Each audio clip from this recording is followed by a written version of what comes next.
భిన్నముగా ఉండుట. ఒక అడవిలో ఒక మగ సింహము ఒక ఆడసింహము తమ పిల్లలతో జీవిస్తూ ఉండేవి. నేను వేటకి వెళ్తున్నాను. మీకోసం త్వరగా ఆహారం తీసుకొస్తాను. అంతవరకు అమ్మ దగ్గర జాగ్రత్తగా ఉండండి. ఆ సింహం ఆహారంతో వచ్చింది. నలుగురు దాన్ని పంచుకొని వచ్చారు. ఇది రోజు వాళ్ళు చేసే పనే. ఎప్పట్లాగే సింహం ఒకరోజు ఎర కోసం వెళ్ళింది. ఓ, ఎంత దురదృష్టం! సంధ్యా సమయం అయింది, కాని ఒక్క జంతువు కనిపించలేదు. పిల్లలు ఆకలితో ఎదురుచూస్తుంటారు. నాకేమీ అర్థం కాలేదు. అది గాలించడం కొనసాగించింది.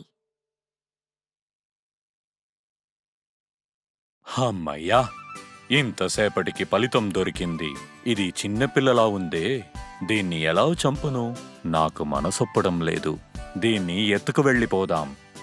జాగ్రత్తగా తీసుకువెళ్ళాలి. సింహం ఆ పిల్లను ఎంతో భద్రంగా ఎత్తుకొచ్చింది. ఓ, ఏమైంది? ఎందుకింత కంగారుగా వస్తున్నారు?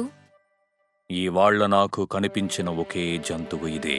ఇది ఒక చిన్న పిల్ల, అందుకే దీన్ని చంపలేను. నీకు కావాలంటే నువ్వే దీన్ని చంపేయ్. ఓ, మీ వల్లే కావడం లేదంటే నేనెలా ఆ పని చేయగలను? ఇద్దరు పిల్లలకి తల్లిగా ఉంటూ ఆ పని ఖచ్చితంగా నేను చేయలేను. ఈ పిల్లని కూడా మనం పెంచుకుందాం. మీరేమంటారు?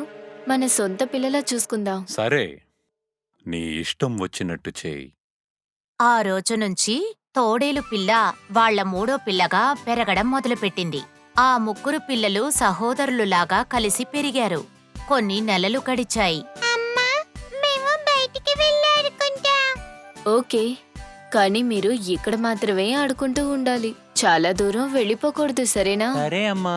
నేను వెళ్ళి బాగా చూసుకుంటానమ్మా.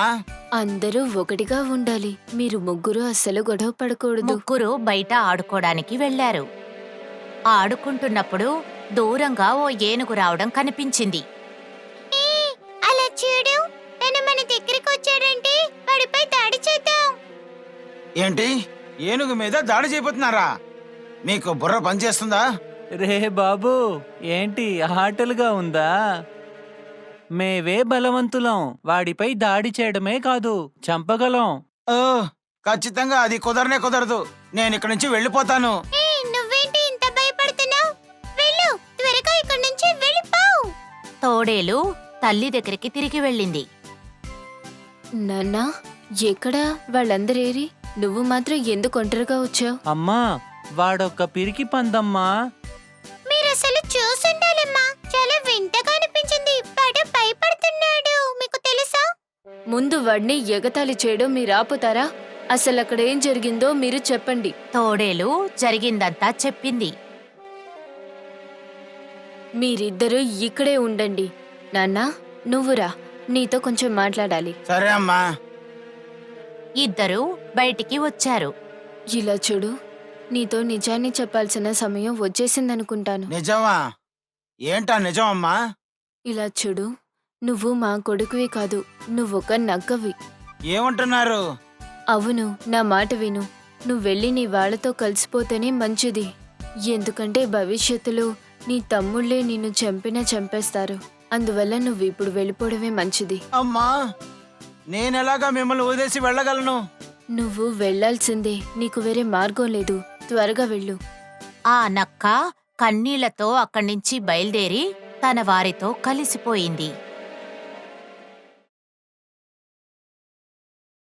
ప్రే, ఎర, రొటీన్ యథావిధంగా. ప్యాక్ ఒకే జాతికి చెందినవి.